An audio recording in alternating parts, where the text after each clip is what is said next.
First of all, I want to wish get well to Chris Mancuso, our former councilwoman who broke her hip this week and had to have surgery. So my wishes go out to her and see how patient Mike can be as the caretaker. Also, condolences to the family of Reed Votaw. He was a teacher when I was in Lisbon High School, though I never had him for a class, and I knew him over the years very well.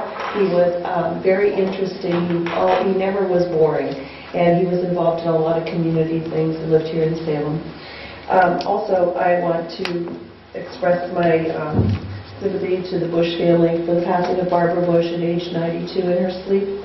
She was best known as the wife of George H.W. Bush, the 41st President of the U.S. and mother of George Bush, the 43rd President. She was only the second woman in history to be both the wife and mother of a U.S. President. And a lot of people don't know that she also had an ancestor, Franklin Pierce, who was the 14th President of the United States. And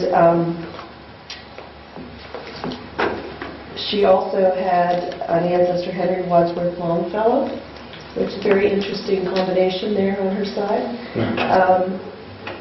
She also has a son, Geoff, who was the 43rd governor of the state of Florida. That's quite an accomplishment for one family.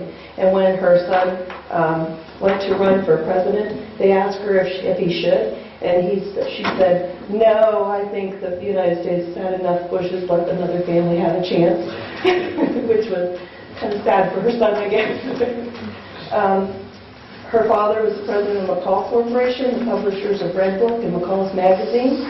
And at 16, she met George Bush, and they were married, engaged a year and a half later, and married after he went off to World War II as a pilot. He loved her so much that he named 3 airplanes after her during the war.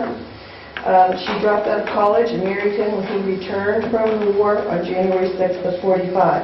They had 6 children in 13 years. While George Bush was in college and starting his career as an oil man. In 1953, they lost a young daughter, Robin, to leukemia.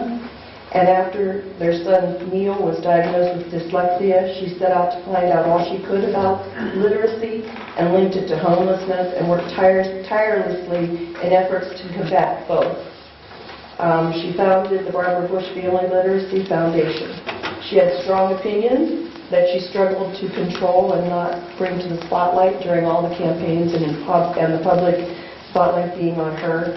She stressed tradition and domestic staples over style.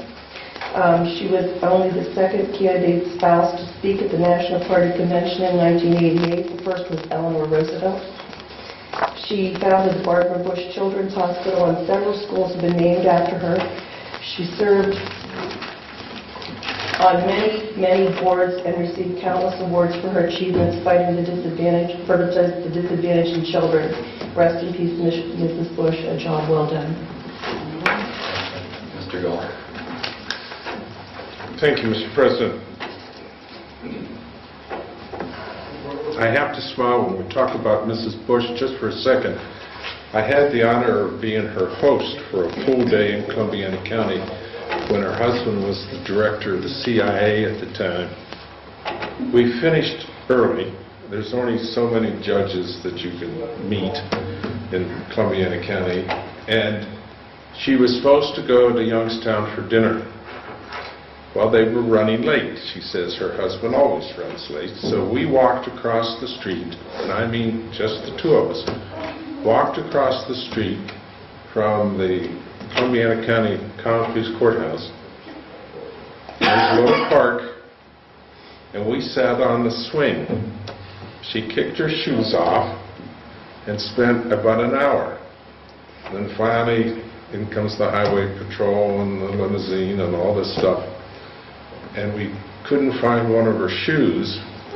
And finally, she had kicked it off to the corner, so we picked it up, walked over. She gave me a big hug, and she said, "That's the nicest campaign hour I've ever spent," was sitting on the swing in Lisbon, Ohio, right across from City Hall.